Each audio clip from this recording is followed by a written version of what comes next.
one of the really cool things about this job is just that when something like this happens, I get to kind of talk to everyone, and everyone wants to talk. And I feel like I've talked to maybe not everyone in like all the top people in AI, but it feels like most of them.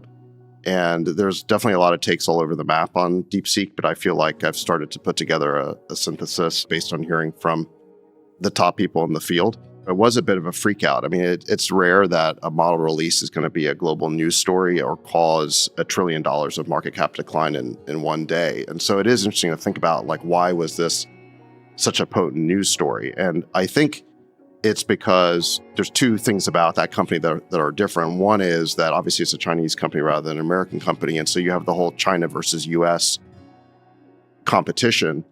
And then the other is it's an open source company, or at least it open sourced the R1 model. And so you've kind of got the whole open source versus closed source debate. And if you take either one of those things out, it probably wouldn't have been such a big story. But I think the synthesis of these things got a lot of people's attention. A huge part of TikTok's audience, for example, is international.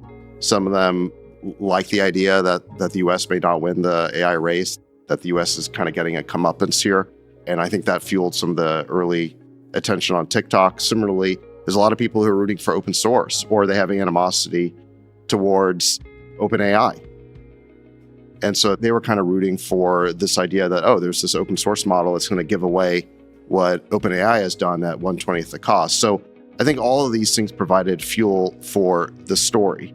Now, I think the question is, okay, well, what should we make of this? I mean, I think there are things that are true about the story and then things that are not true or should be debunked.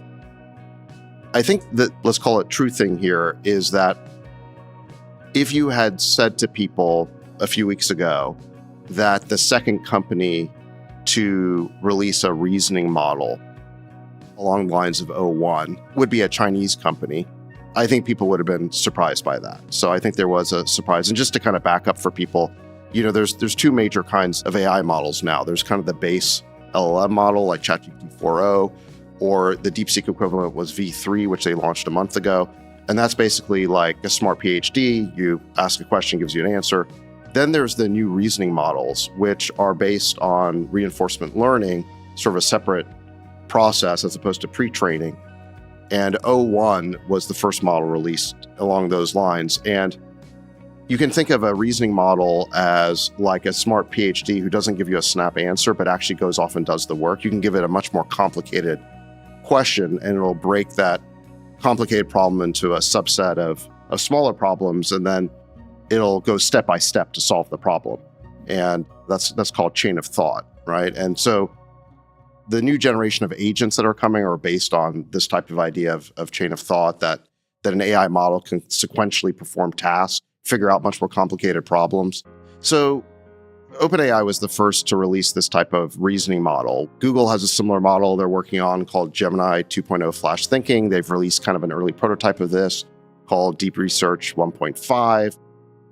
Anthropic has something, but I don't think they've released it yet. So other companies have similar models to O1, either in the works or in some sort of private beta.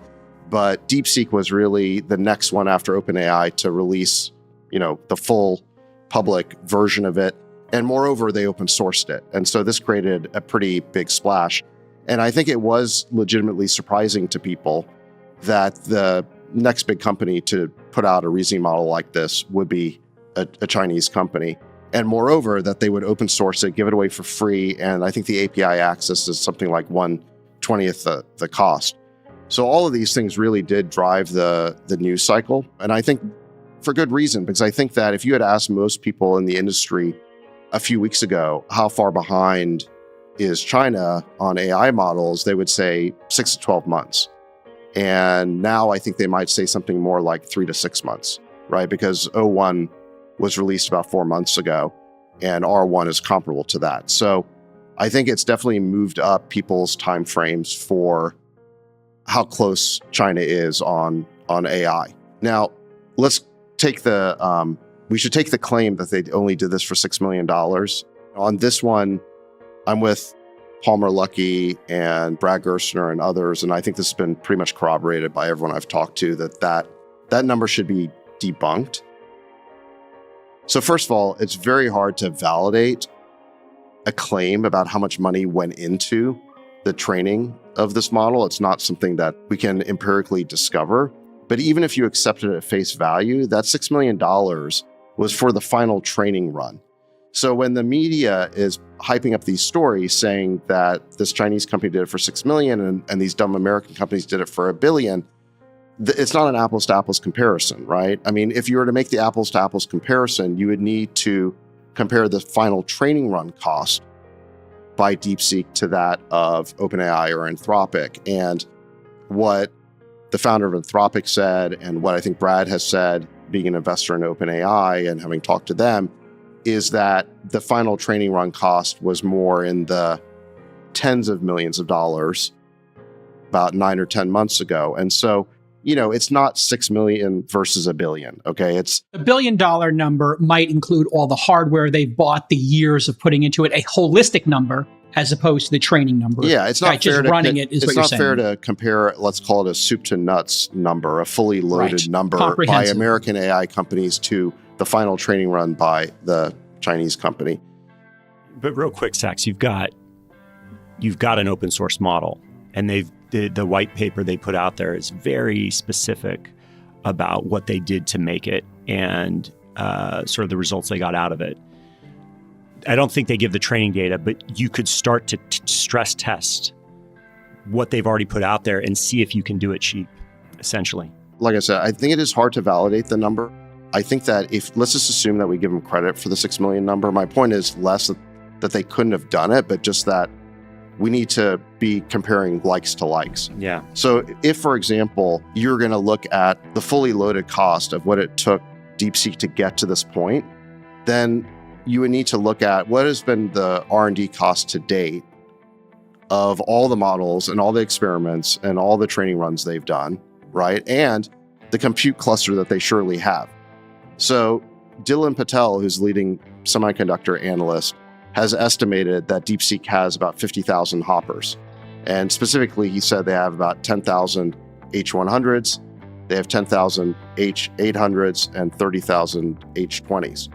Now, the cost of that... is they DeepSeek or it's DeepSeek plus the hedge fund? DeepSeek plus the hedge fund. But it's the same founder, right? And by the way, that doesn't mean they did anything illegal, right? Because the H100s were banned under export controls in 2022. Then they did the H800s in 2023. But this founder was very farsighted. He was very ahead of the curve. And he was, through his hedge fund, he was using AI to basically do algorithmic trading. So he bought these chips a while ago. In any event, you add up the cost of a compute cluster with 50,000 plus hoppers, and it's going to be over $1 billion.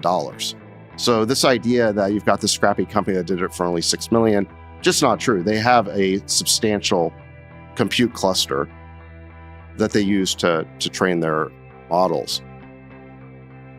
And frankly, that doesn't count any chips that they might have beyond the 50,000, that they might have obtained in violation of export restrictions that obviously they're not going to admit to.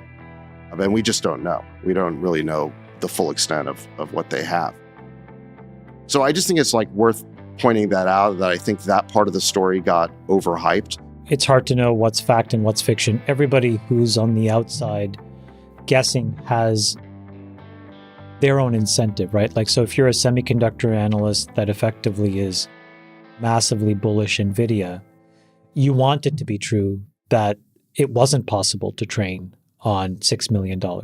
Obviously, if you're the person that makes an alternative that's that disruptive, you want it to be true that it was trained on $6 million. All of that, I think, is all speculation.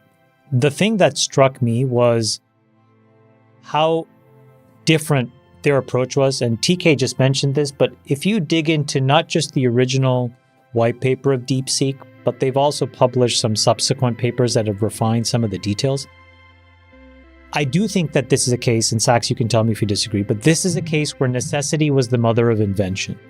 So I'll give you two examples where I just read these things and I was like, man, these guys are really clever. The first is, as you said, let's put in a pin on whether they distilled O1, which we can talk about in a second.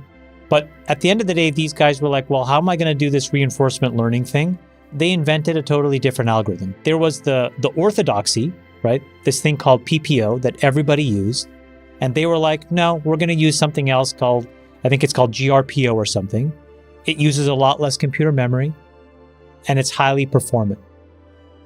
So maybe they were constrained, Sachs, practically speaking, by some amount of compute that caused them to find this, which you may not have found if you had just a total surplus of compute availability. And then the second thing that was crazy is everybody is used to building models and compiling through CUDA, which is NVIDIA's proprietary language, which I've said for a couple times is their biggest moat, but it's also the biggest threat vector for lock-in.